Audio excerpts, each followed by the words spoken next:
Welcome to Montgomery County Community College.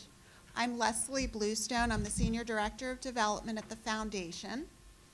I wanted to take the opportunity to let you know that the college and the Foundation is in a campaign called the Futures Rising Campaign, which is a $9 million campaign raising money for scholarships for our students. If you're interested in participating, please see me later. But you're here this morning for the Plan Giving Advisory Council's Estate Planning Seminar, Common Estate Planning Myths. The Plan Giving Advisory Council is a volunteer group at the Foundation that promotes membership in our Gwendolyn Society. And our Gwendolyn Society is a group of friends, alumni, faculty members, and retirees who have included the college in their estate plans. There's information in your packet about the Gwendolyn Society. Now I'd like to introduce Mary Podlogar, an attorney with Montco Elder Law, and Lisa Shearman, an attorney with Hamburg, Rubin, Mullen, Maxwell, and Lupin, who will talk to you today about common myths about estate planning.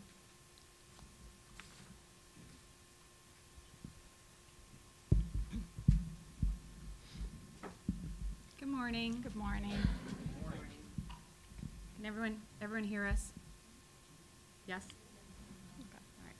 All right. So Mary and I put together a program that involves or includes different areas of practice that we think are important, but we added within that a bunch of common myths that we hear. When we're meeting with clients, we often get a lot of these questions, so we thought it might be good to put them in one list that you can consult, or if you have any questions that are outside the list, we'd be glad to answer those as well. But that document is in the folders that you received. There's a couple other pieces of information within that folder as well that we're going to reference or talk about today. So we thought we'd start with the new Power of Attorney Act. In July last year, in 2014, there was a new statute. It was actually sort of just a revision of what the current Power of Attorney statute was. Act 95 was the entitlement of the new Power of Attorney statute. And the idea of the changes that were made to the powers of attorney included some provisions that protect third parties when they're accepting and utilizing power of attorney that someone has given to an agent. There's been, I won't bore you with the cases that prompted some of the changes, but there are sweeping changes to the Power of Attorney Act. Now, anyone who has a current power of attorney in effect that was executed properly, meets all the requirements, is still effective. But any power of attorney that's executed after January 1st of this year that just occurred has to meet new requirements. There's new notice provisions, there's new provisions for agents that they have to sign, and there's there's a whole host of provisions that need to be specifically included in a power of attorney now for the person, the agent, to be able to act with authority. I'm not going to go, yes, Adam? What's a power of attorney? Oh, I'm sorry, you're right. I should start with the basics. So a power of attorney is a document that you can sign, which is going to give power to another person to act on your behalf. In Pennsylvania, all powers of attorney, unless otherwise stated, are considered to be what we call durable powers of attorney. And basically that means that if you become incapacitated, your power of attorney still stays effective. So how many people here have a power of attorney? Okay, good. And so one of the questions, or one of the myths is, I don't really need a durable power of attorney on our little sheet here.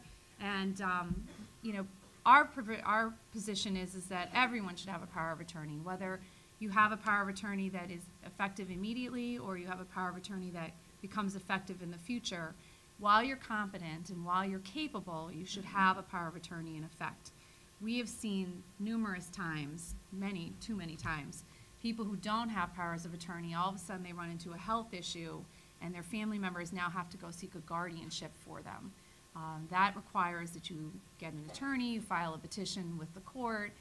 The court now is involved in deciding who can act on your behalf. It costs what, I don't know, $3,000, $5,000? Yeah. Where a power of attorney is going to be, what, $200, $250? You have to get deposition from a physician as to their capacity, and it takes 30 to 60 days. If the entire family is on board and it's uncontested, if you have family members fighting over it, now you're talking thousands and thousands of dollars in legal fees, where you could have had it taken care of with with a a power of couple attorney. $100 in power of Do you attorney. have a question?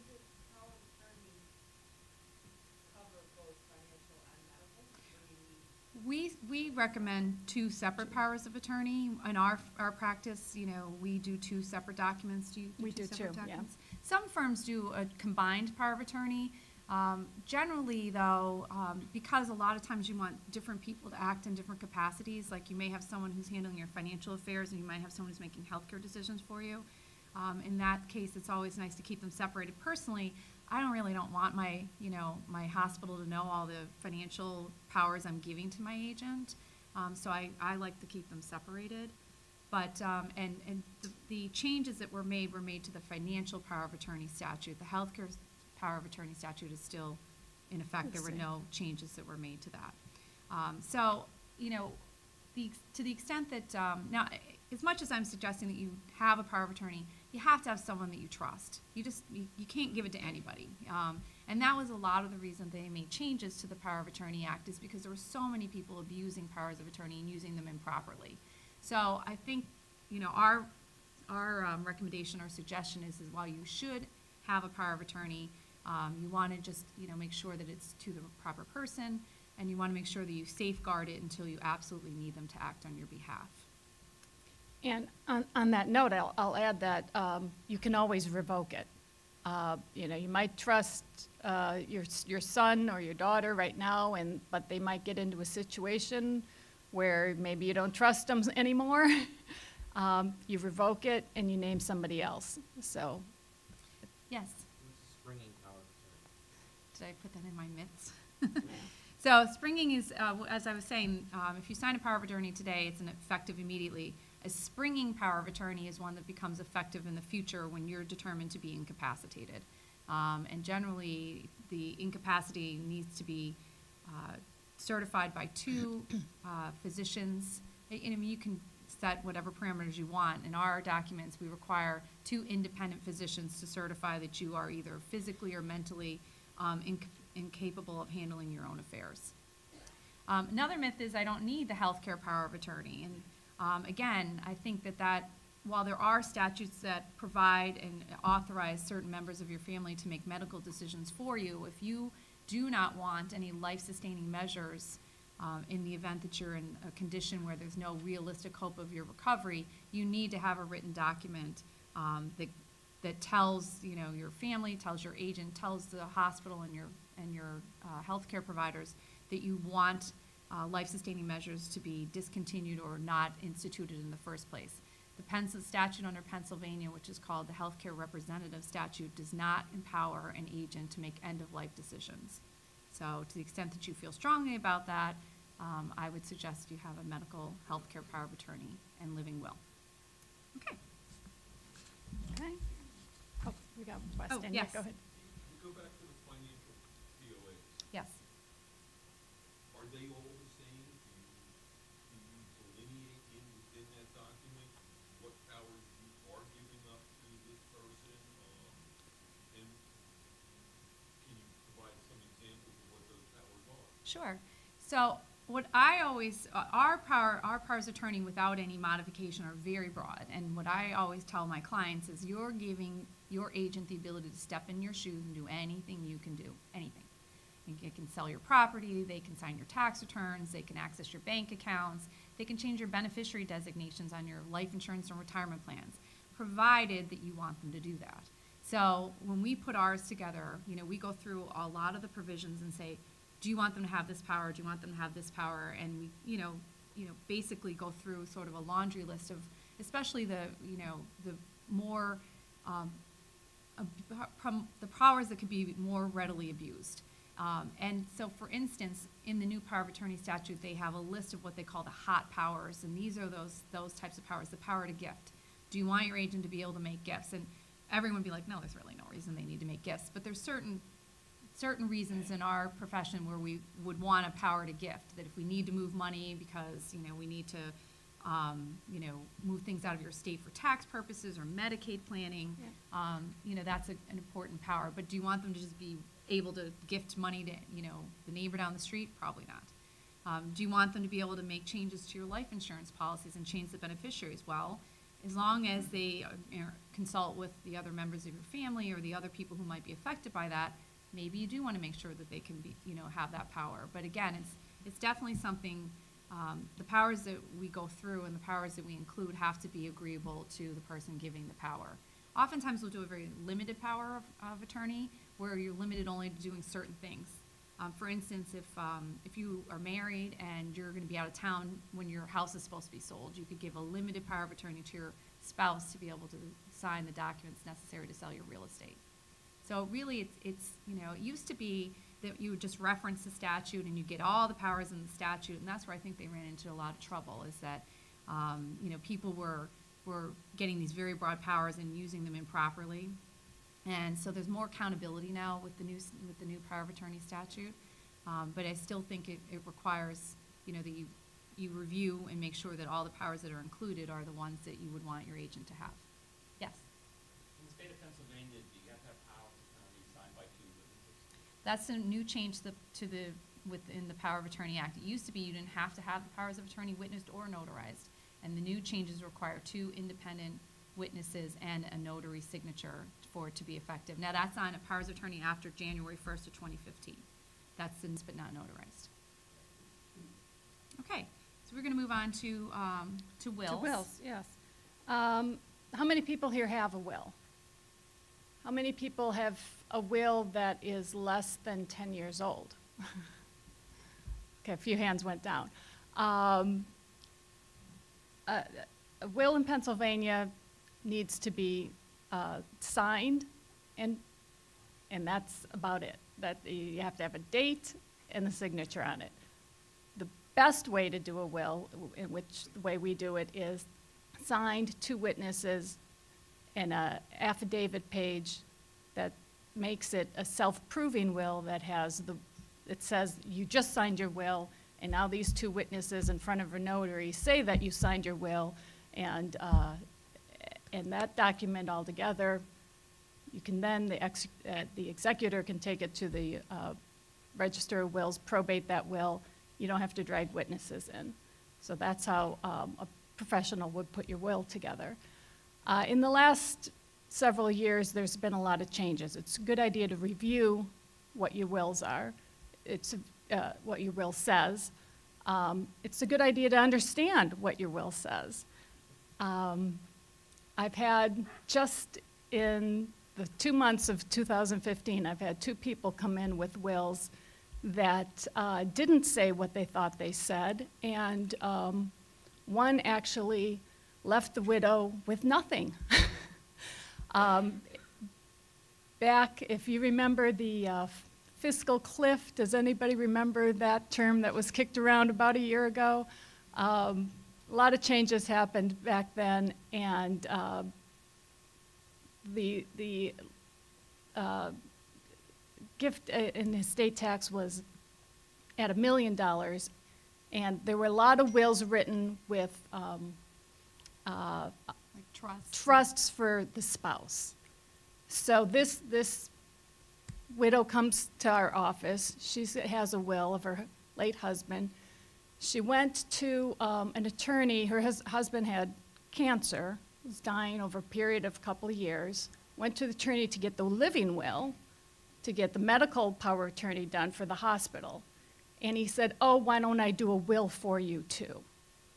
And this is an attorney in the area that I respect, that's well known, but he's general practice.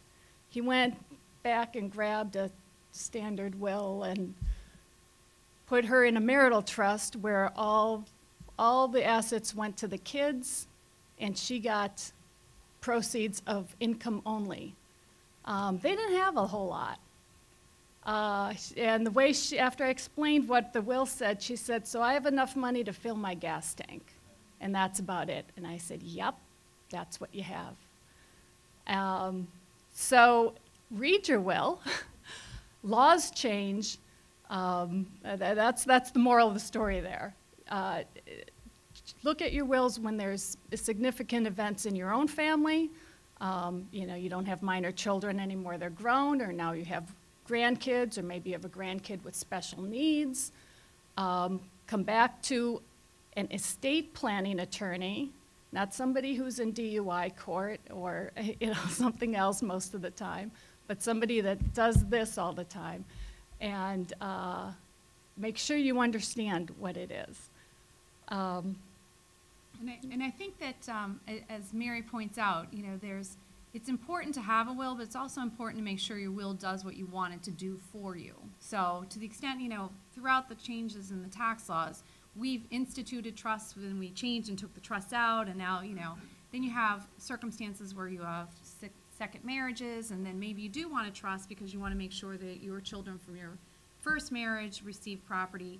You know, there's a whole host of you know, circumstances that, you know, should be reviewed, you know, at least every 3 to 5 years. And with changes in the tax laws, a lot of the things that we put in, you know, your wills don't make sense anymore, or, you know, because of the change in the tax laws. A lot of things we did, we were trying to save you taxes. Well, now, you know, from a federal estate tax standpoint, the exemption is at $5.43 million.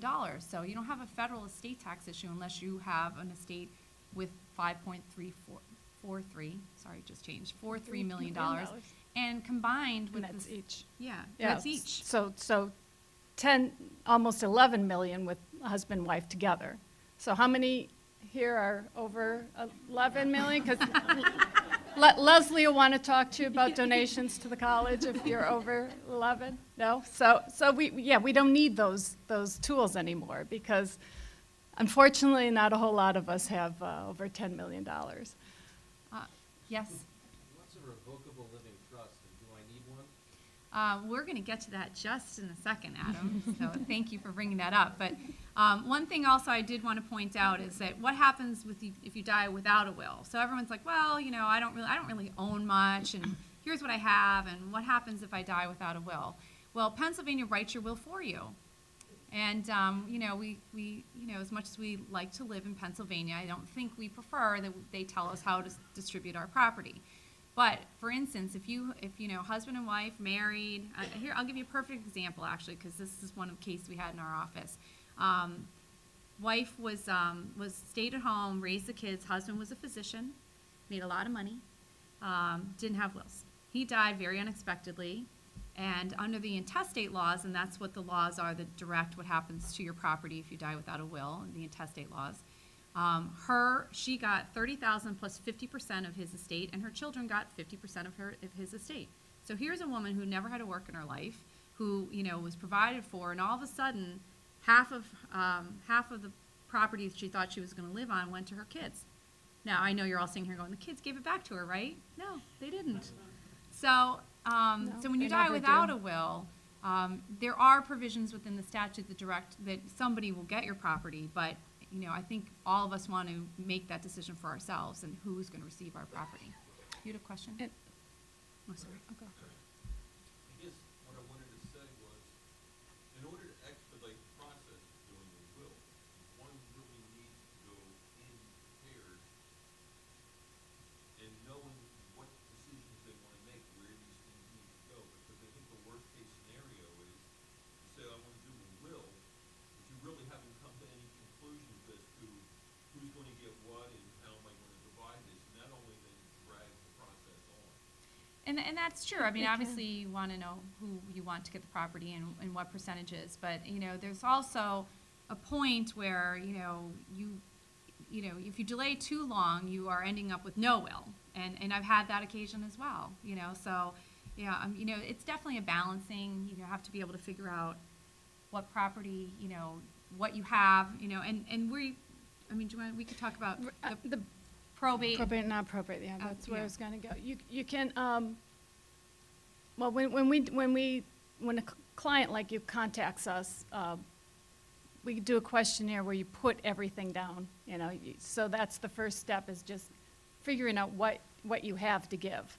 So get that all down on paper, and then start thinking about who are the people or the institutions in your life you want to benefit from that. And everyone thinks about the will, and you might put a lot of thought into what's in your will, But if it's your 401K and your IRA and your insurance and your accounts that are joint, all of those are going to pass according to how they're titled. So it's more like contract law than they're not even going to come under your will. And that's called non-probate property. Probate property is things in your name only that fall under your will. Non-probate property, you have your retirement fund, your 401K. You have beneficiary designations on there. Usually it's, just spouse and then a contingent to the kids. But you can change those.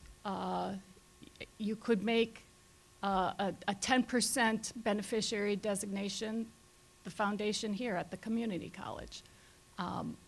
All those things could be done, and if the majority of your assets are in that account, it doesn't matter what your will says. It doesn't matter that you say, 15% to each of my grandkids or, something like that, because all the money is already designated in your non-probate property.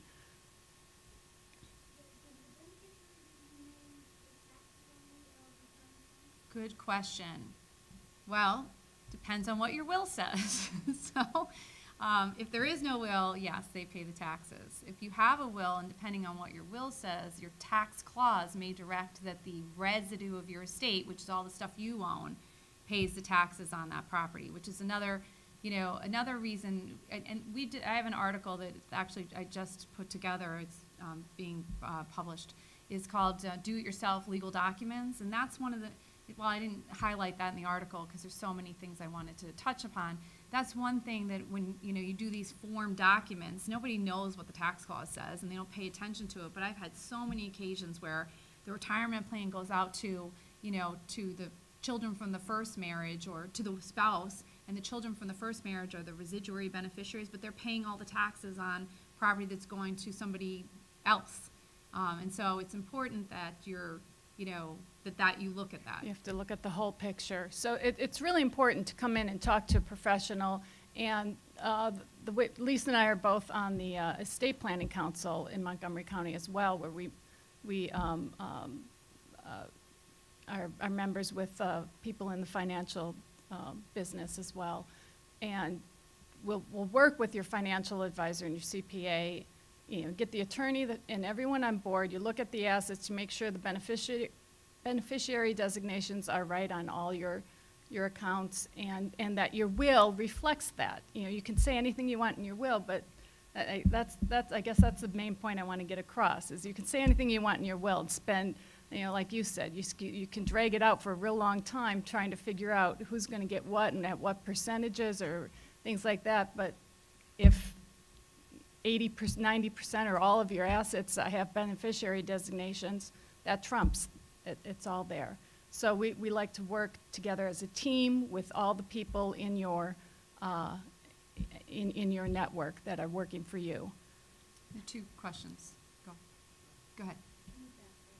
I'm not clear when you were talking about $5 million in the estate of the single person. Is that how much inheritance tax? Yeah, let's That's talk coming about, up. Yeah. You're probably confused because we haven't really done it. Yeah, And we kind of jumped around, but there's two in Pennsylvania. If you're a resident of Pennsylvania, your state could. Oh, I'm sorry. Yes, she had a question about. We had mentioned that the federal estate tax exemption is at $5.43 million, and she said, "Is that, what is that exactly? Is that inheritance tax, or what does that apply to?" So, federal law. All the governments want your money, and so federal law, however, is a little more generous than Pennsylvania, and they have said that if you have over $5.43 million, then we're going to tax your property. As long as your estate's under $5.43 million, we're not interested in getting any of your taxes when you die. Pennsylvania, on the other hand, says, hey, you've got property, we want some. And there's anything that goes to a spouse in either case, in federal law or under state law, is not subject to estate tax or inheritance tax. But to anybody else, your estate or your beneficiaries are going to pay inheritance tax on the property that they receive. So In state. Pennsylvania. Pennsylvania only. So if you have property, you know, let's say that you have, you know, you leave $10,000 to your children. The tax rate for children is 4.5%, so they're going to pay 4.5% on the $10,000 discount you can get. But anyway, that's the general rule. To a sibling, it's 12%. To anyone else, it's 15%. So for all of you out there who are living with a significant other and you leave them property, they're paying 15% on that property when you receive it. Not that I'm advocating marriage. Go to City Hall, get that little piece of paper. Although I do have to tell you, I have a client right now who is, I keep saying, can you just get married? Just get married. I mean, that would just resolve all of our tax problems with him. It's not a very romantic reason, but it helps. I actually have one client who said, if I'm on death's door, we're getting married. I'm like, okay. But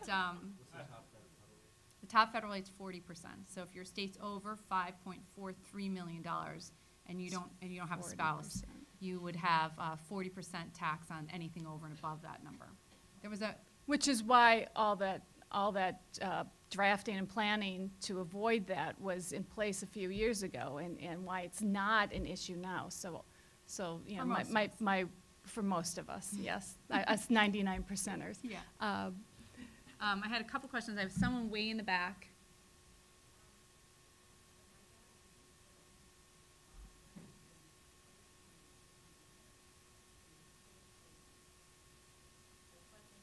Paid the tax.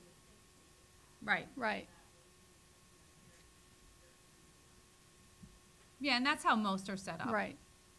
But you can structure it so that if, you know, you have a property that's going out to someone who's not under the will, that they're responsible for their own taxes. And that's the standard rule if you don't.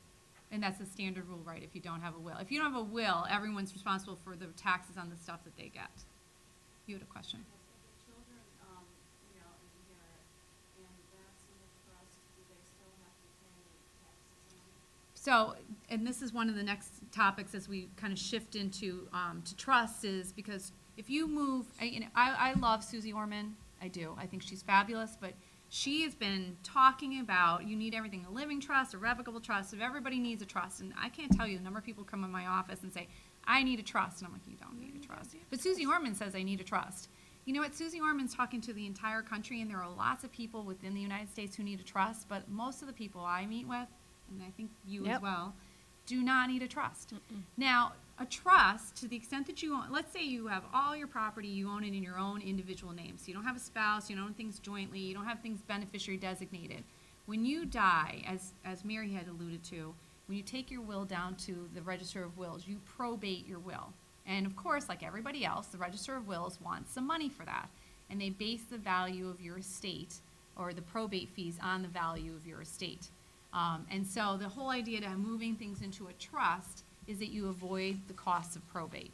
But in Pennsylvania, the costs of probate are really not that high. We have a little, It's not. Yeah, we have we a have a chart that we were chart. going to put on a PowerPoint, but we nixed the PowerPoint, so you don't get to see it. But we did a little chart as to different counties and what the potential probate costs would be.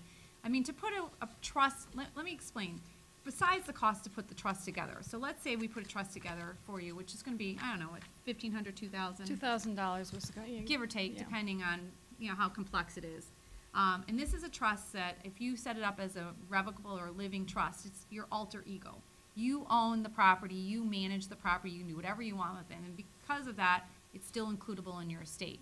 What it's not included in is the probate estate. So you're going to save probate fees, but you're never going to save inheritance or estate taxes depending on the value of your estate. So for instance, if we say, okay, well, it's going to cost you $2,000 to set up this trust. You know, depending on how much you own when you die, and this was based on, I think I did this based on $500,000 of probate assets. In Montgomery County, you should all die in Montgomery County, by the way. It's just a little, you know, a little push It's for cheaper. Montgomery County. $338.50. That's your probate fees on a $500,000 So your estate. $2,000 trust is saving you $338. Can Yeah. everyone understand that math?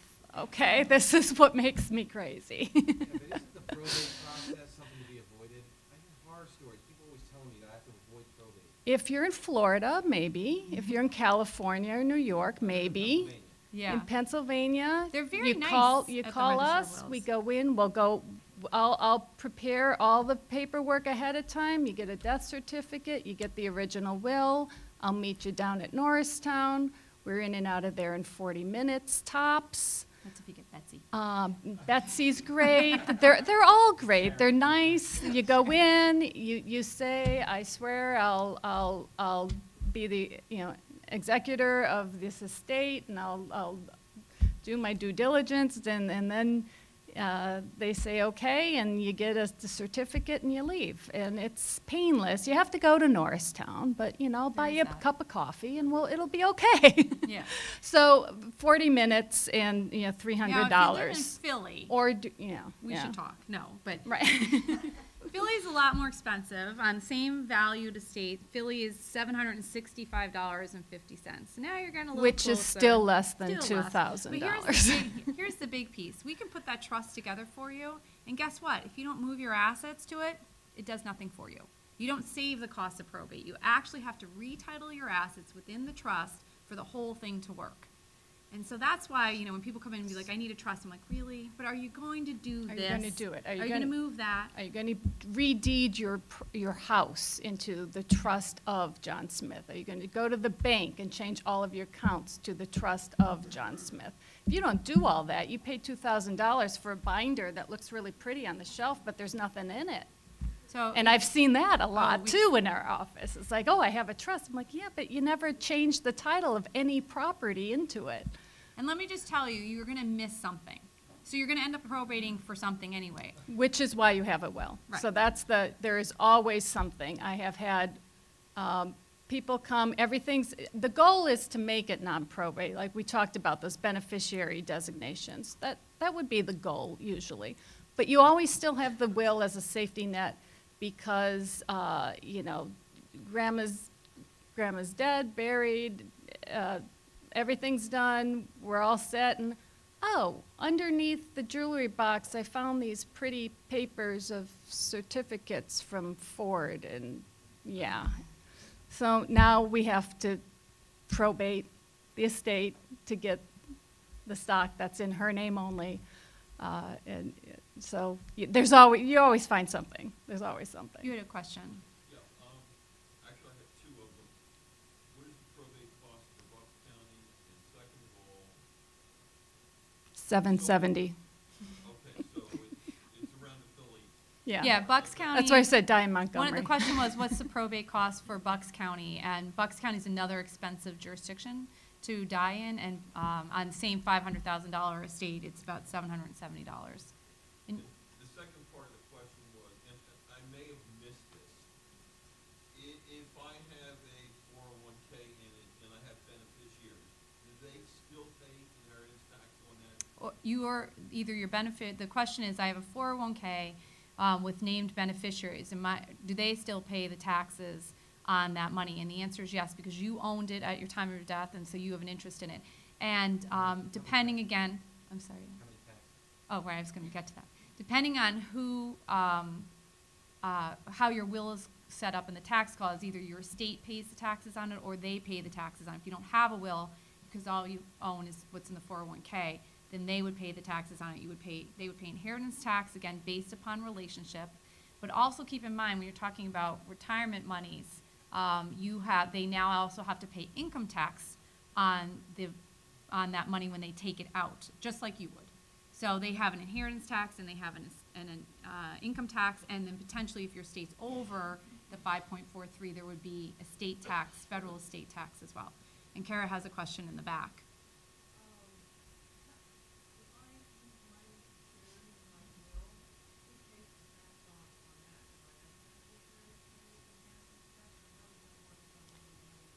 So one of the good things is that if you leave money to charity, Kara's question was, if I leave money to charity, who pays the taxes on that? Well, you don't have taxes on any property that passes to a charity, sort of like a spouse.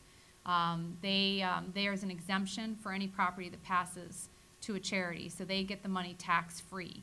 Now, we've had occasion where the tax clause is not very clear, and they potentially get a reduction on what they're receiving because of the way the tax clause is set up.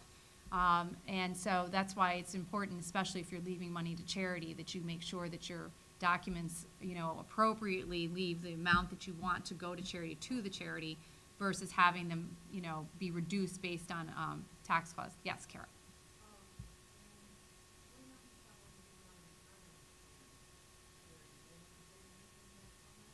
I'm gonna defer to Mary on this one.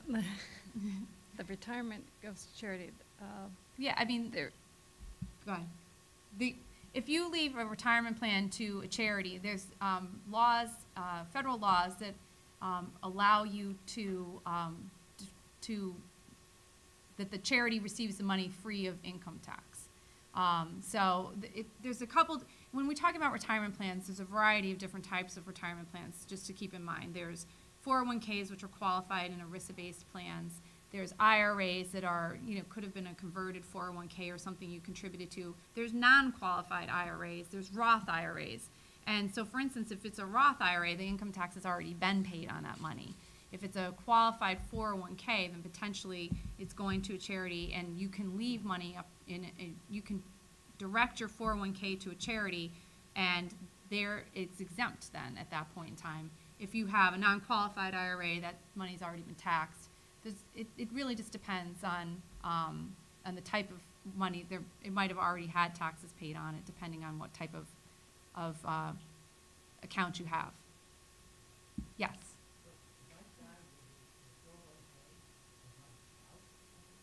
No, spouses always they still have to pay the income tax. Someone's got to pay the income tax, but they would not have to pay I'm sorry, in case anyone didn't hear the questions. If I leave my 401k to my spouse, who pays the taxes on that? And there's no inheritance or estate tax, but there would still be income tax. yeah, the inheritance tax for spouse in Pennsylvania is 0%. It's still on the books, so it used to be something, and now it's just 0%. So spouse is 0, children are 4.5. The one good thing, though, with a spouse is that if you're leaving retirement monies to a spouse, the spouse is one of the, it gets a sort of an opportunity to roll over that money to their own IRA or, to their own retirement type of plan. It's called portability. And then what happens is that they can defer the income taxes on it until their retirement age. So, if when you die, they're not at retirement age, they don't have to start taking from it until they reach retirement age. And so then they don't have to pay they don't have to immediately start paying income tax on it. It's only after they start withdrawing from the account. I have a question here. Yes, my children have a custodial account, for electric IBM, and they have my husband's name on it and their name on it. Do they have to be probated and they have to pay taxes? They're over age, but it's still necessary. So it's an UTMA or UGMA type of account that was set up for them when they were younger. Yeah, it's still, that is their money. And your husband is still the custodian of that money, but legally belongs to them. They could take it right now. So even though he dies, it's their money. And they're over 18 now? 20, Yeah. Well, 21, Yeah. depending. If it's UGMA, it's 18. If it's UTMA, it's 21. Or potentially 25 if you set it up to 25. And there's only like 2 states that you can do that in, Pennsylvania being one of them. Right. That's theirs, yeah. Yeah, it was a gift. It was a gift made to them, and there's no inheritance tax on that then. Okay, let's, I think we should. sorry, now we're all out of order. You had a question? Getting back to 401Ks, artist or somebody other than your spouse, when does the beneficiary pay the state inheritance tax? So in Pennsylvania, inheritance tax is due 9 months from date of death. You can make a prepayment of tax and save 5%, but it's due in 9 months.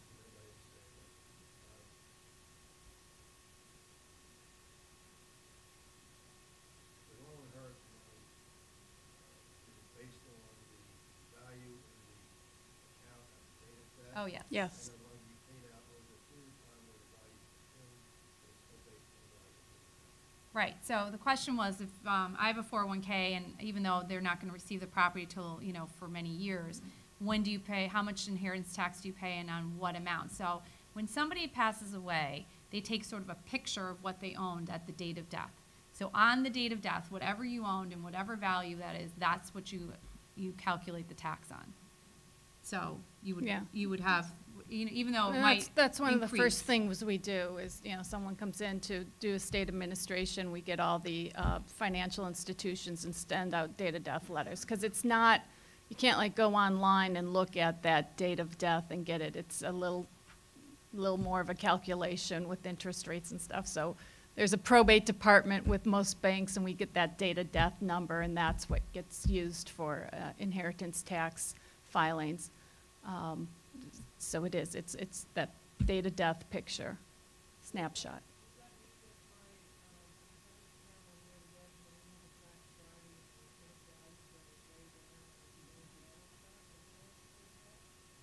Yep. Yep. Yeah.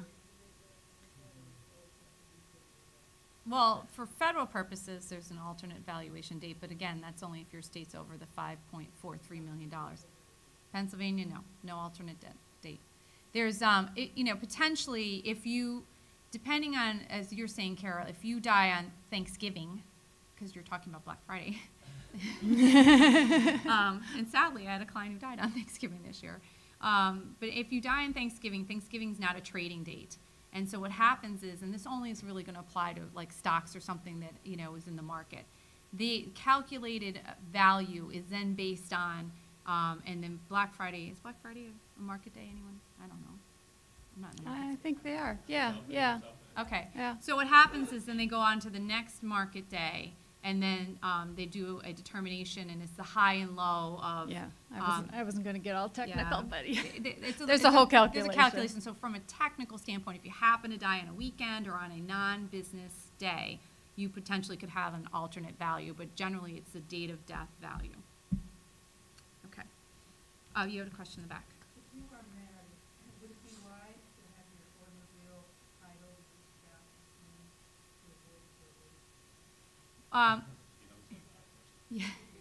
Well, I mean, in general, we're all trying to avoid probate, but one thing I'll tell you about automobiles is that you don't need to Easy. probate a will to transfer title to an automobile. So I wouldn't do it for that purpose. I don't practice in the litigation field except in orphans court. But I think any litigation attorney would tell you is that your vehicle should be titled in your own individual name, the one you're driving most, because if you're in an accident and it's titled in your spouse's name, they can sue you and your spouse versus you only. Okay. And it really is a simple process to transfer title of a decedent's automobile. There's a DMV form, and you get a death certificate, and you go to one of the tag places, and it's not too tough. Question way in the back. Yes. That's where we are.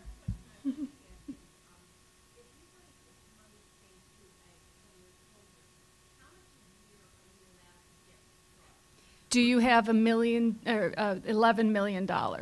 Okay, that's where we start, That's right? where we start. And that's in one of our myths, actually, is, the annual exclusion amount is, and this is on a federal level.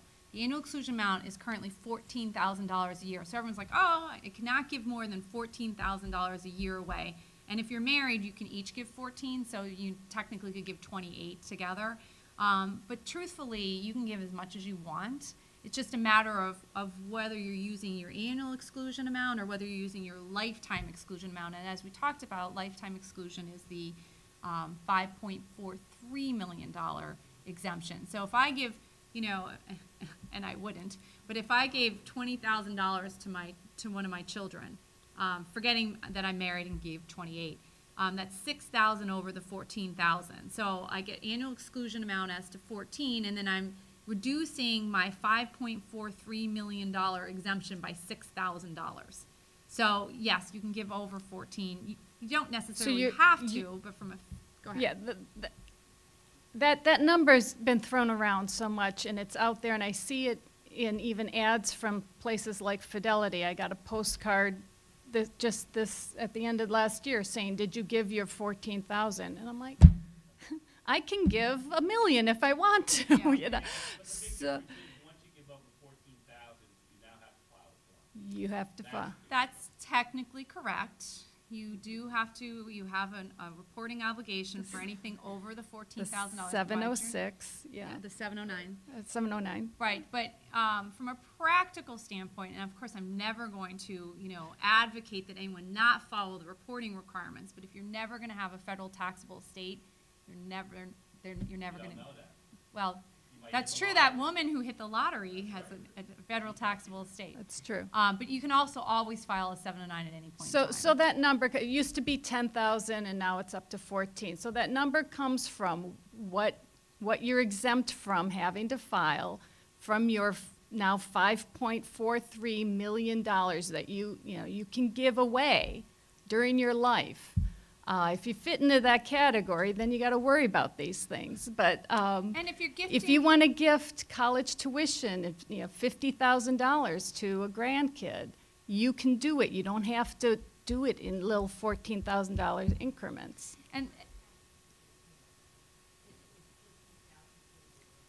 so again, you have this big umbrella of 5.43 million. Until you use all that money, you don't owe any gift tax. If you get over that, it's 40%. But it's only when you get outside that umbrella. And just a couple quick things with regard to gifting. First of all, as Mary mentioned, you can set up a 529 plan and gift money into that, and that utilizes your gifting. You can put, give them directly money for to pay for their education. But if you pay it directly to the institution, you're not using any of your gifting at all. Not your annual exclusion gifting, not your lifetime gifting. So if you pay medical expenses directly to a medical provider, there's certain exclusions also that doesn't affect your gifting. This is only if I'm handing Adam $15,000. Now I'm over the $14,000 exclusion, and I have $1,000 that I'm taking away from my lifetime exclusion. You have a question in the back?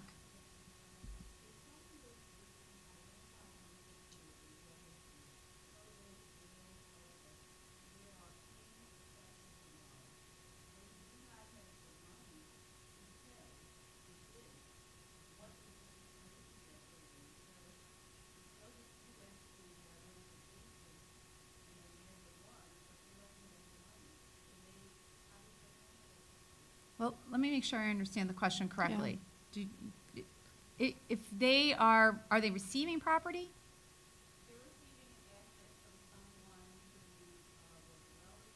Okay.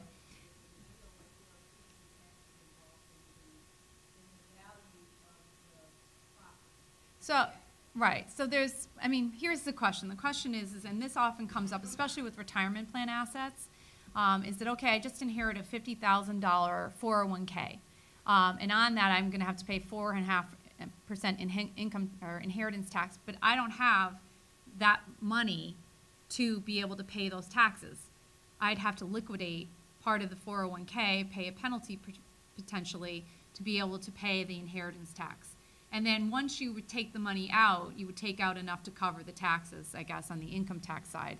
But that does happen a lot, especially with small businesses and where you have a lot of non-liquid assets. And that's, when we're doing planning, that does come up quite often. And we often have, life insurance we utilize to be able to have a source of liquid cash to pay taxes. I mean, there's a variety of things you can do. But as I mentioned, this client of mine, he has a lot of money. He's uninsurable. And we're like, just get married. I know that's so bad, but we just have to look at all our options here. Have some kids, adopt. And yes, and one of the other things I was going to talk about with gifting is if you gift to charity also, you don't have any taxes, gift tax, estate, or inheritance tax on gifts to charity. So, I have a client right now who's potentially going to leave his entire estate to charity because he doesn't like his relatives. And good for the charity.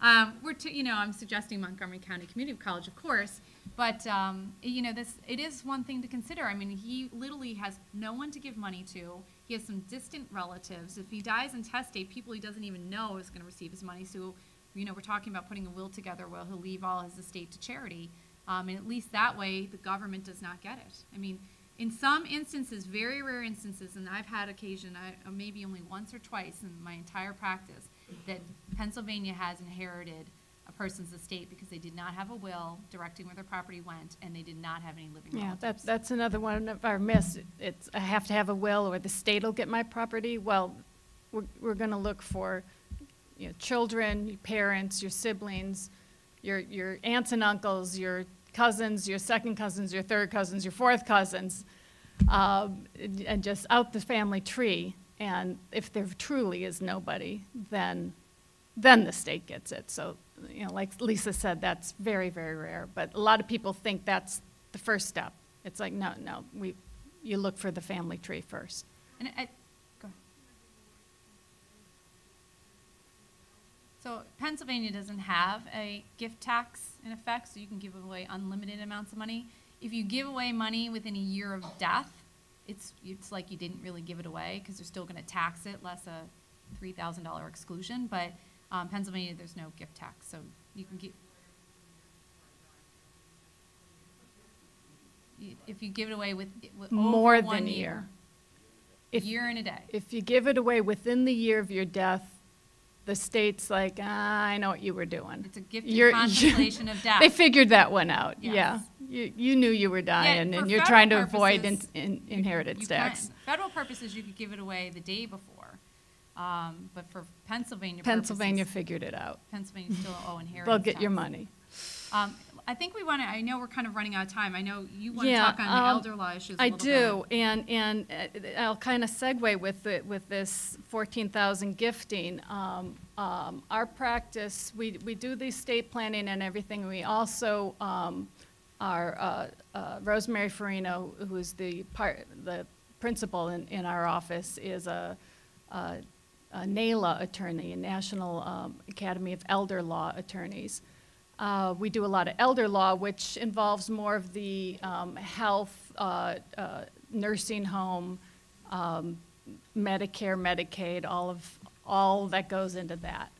Montgomery County is one of the grayest counties in the country, actually. We have the best nursing homes, assisted living. You probably pass one that's being built on your commute. They're popping up all over the place. The Sunrises, the Brookdales, all of those. People retire here, and people go into assisted living and nursing homes here, and that's a lot of what we do. If you have, if you're in skilled nursing care, the average in Montgomery County is $12,000 a month, okay? That's going to eat up your assets real quick. Eventually, Medicaid is there as the safety net. So families will come to us where they're in that situation, and we will do what's called Medicaid spend down. It breaks my heart. I go home crying when they come after they think they've spent everything they needed to be able to go on Medicaid. If there's a spouse, the spouse is protected.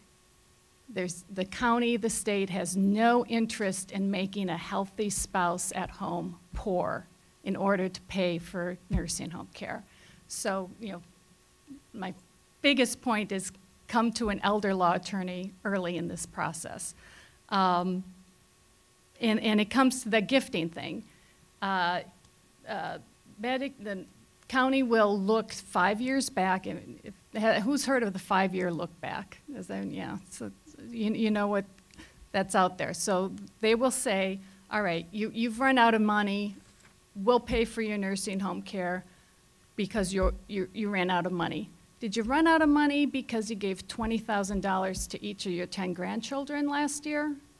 Because that's now the taxpayers are picking up the bill. That's not going to work. And then people say, oh, but I can give $14,000, right? So this gifting of $14,000, oh, that's okay. I'm allowed to do that. Not in Medicaid land. That's a whole different set of laws. You can gift $500 a month. Total. That's your charities, that's your church donation at the plate, that's the birthday card to the kids, $500 for January, $500 in February, not cumulative 6,000 in a year, 500 each month. And they look at it. These applications are audited. We put together, usually it's a 3-inch binder, is your Medicaid application of every statement of every institution for the last 5 years. If there's anything over $500 written to anyone, it's flagged. We're going to have to explain it.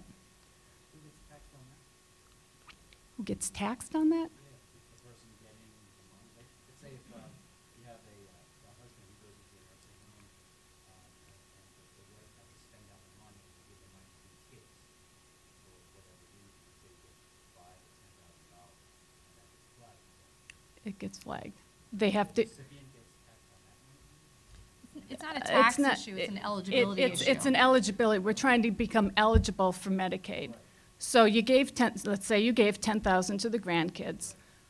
You're going to have that phone call and say, you got to give grandma back the money. Because grandma's not going to be able to get Medicaid She's not gonna get- eligibility. So now you've run out of money, and the county says, you gave that $10,000, and then there's a calculator, it's about $300 a day, and they'll say, okay, you're ineligible for this $10,000 gift, therefore, there's this many days of a penalty period. And now you're private pay, and you're paying that $300 a day until you're qualified, and you're out of money. So it's complicated. There are several exemptions, and just like I tell people, just like when you do your 1040 and you're deducting your mortgage interest, right? You're taking your deductions on your 1040. There are things that are exempt. The house, if there's a healthy spouse living there. The house, if you intend to return, and you always intend to return to the home. You always say that. All right, we all want to get better, right? So the house is exempt if you're in that situation. You can have a car. You can buy a new car. That's part of spend down. It's like, well, they're in a hospital bed, and they have to buy a new car in that person's name, and the healthy spouse or the child caregiver uses their car to visit them every day or every week. There's all kinds of things like that will help you through a irrevocable burial trust. Put $10,000 into a fund, it's irrevocable, there's $10,000 out. So we'll get you down to Medicaid eligibility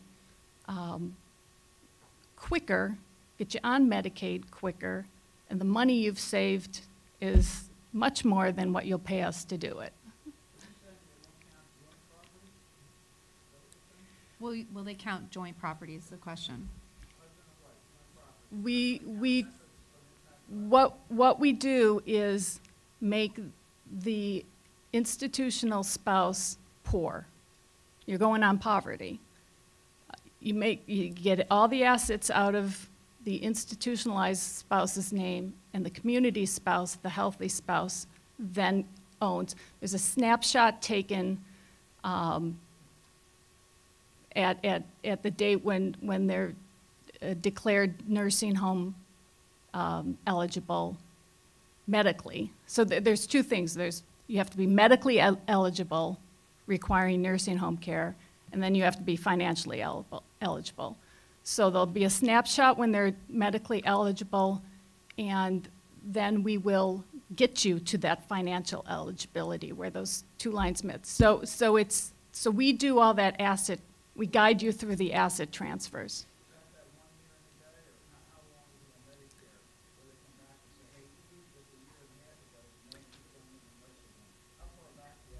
The gifting is, they're looking at 5 years. They're looking at every transaction in 5 years. Between spouses, between children, to charity, to anything. What did you spend the money on? We'll explain it. What I'm talking about is the exempt transfers, the allowable transfers. So we'll put the joint property house into the, let's say that the husband's in the nursing home, we'll put the house in the healthy wife's name, things like that. In the back?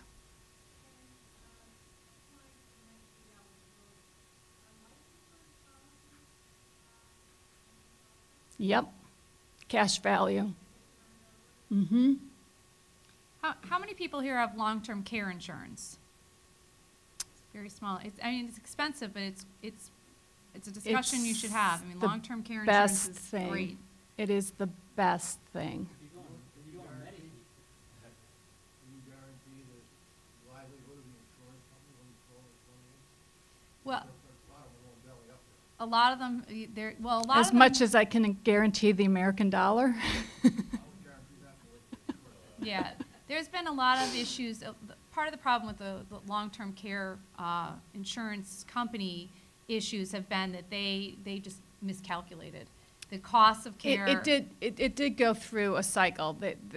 There's a A couple lot very of solid them companies now. a lot of them started, and then a bunch jumped on board, and there was a little bit of a shakeup. The ones that are out there now, John Hancock, Pacific Life, Genworth, the ones that are, the big names that are out there now are solid. And They've kind of gone through that shakeout. I try to read everything I can along this stuff. There's a lot out there. I'm not trying to be argumentative. No, Is there a number, I read numbers, if you have X amount of dollars, you probably don't need this. And I give you numbers for annuities, I give you numbers for long-term care, I give you numbers, do you have any of those numbers? you know, it really, as much as they try to, I think, to put it Yeah. in financial figures, it really just depends. I mean, it does. You I could- hate to say that, but it does. It it just really does. I mean, depends. we've had clients who've lived 20 years in a nursing home and they expended all of their money.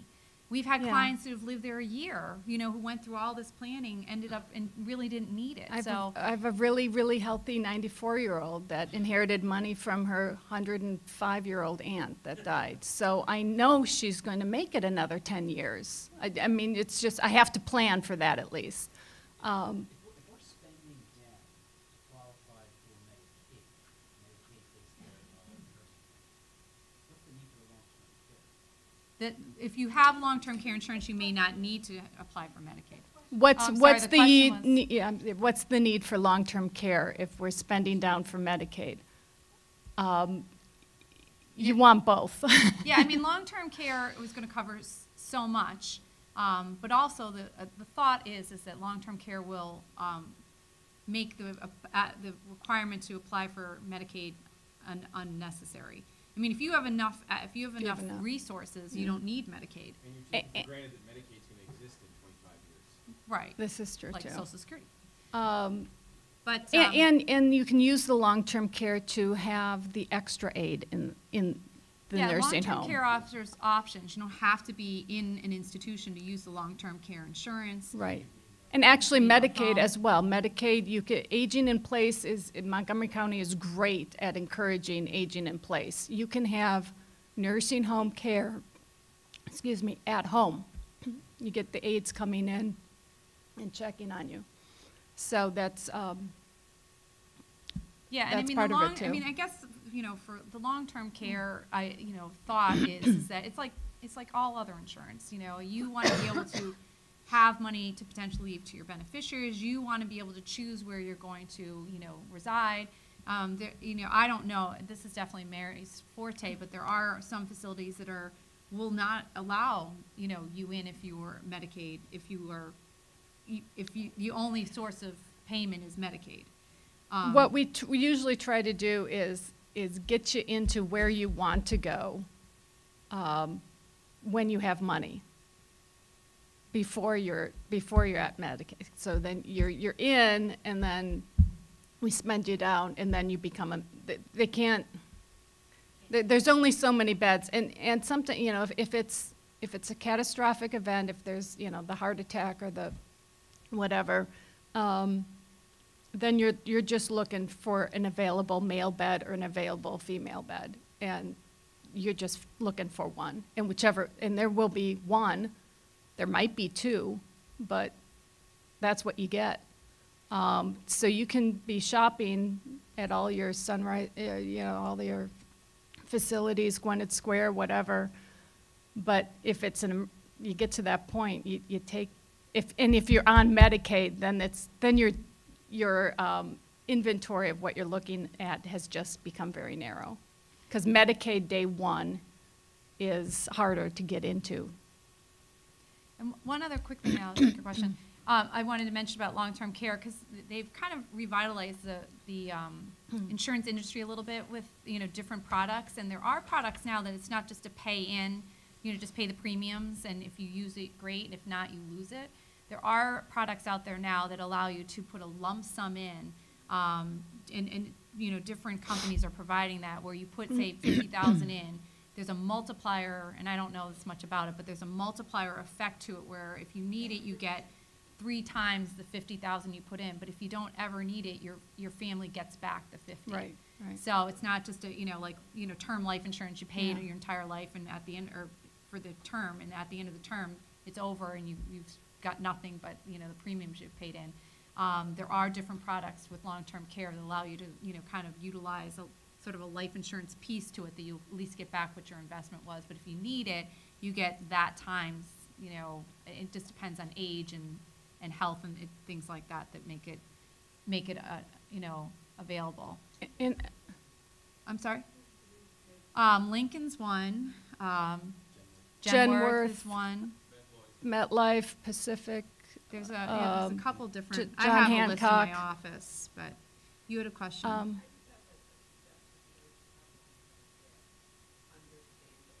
Yeah. Yeah. There are restrictions. Yeah, there's usually like a 90-day,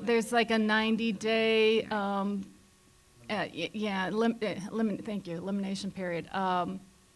There's a lot, once you're in that situation, if you're into the hospital, you got to make sure you're not in for observation, be admitted. Then there's 3 days, you got to stay 3 days, and then Medicare kicks in. And Medicare is the insurance we all have after 65. And people say 100 days. I'm not seeing more than 20 for rehab. They're getting you out and off of Medicare in 20 days. You're shaking your head back there, right? It's technically 100. I've never seen. I have a client though who's moved around. He's been 101 place and went somewhere Yeah. else. So you it gotta, depends on. So you come home and you got to restart the clock and go back in and do the 3-day. So But yeah, I agree. there's a lot of, You it's should very understand the complicated. policy. So that long-term care, there's a 90-day where you're going to have to pay until it kicks in. Real quick, I just wanted to touch on annuities. Somebody brought up annuities. How many people have annuities? And do you know what they do? Because when it comes to this, every week I'm opening one, and I think they should be illegal if they're sold to people over 70. It's that horrible. Penalty periods, usually it's in the back, page 13, 14, 15, it'll show a penalty period. The clients that were in last night were the penalty period for withdrawing.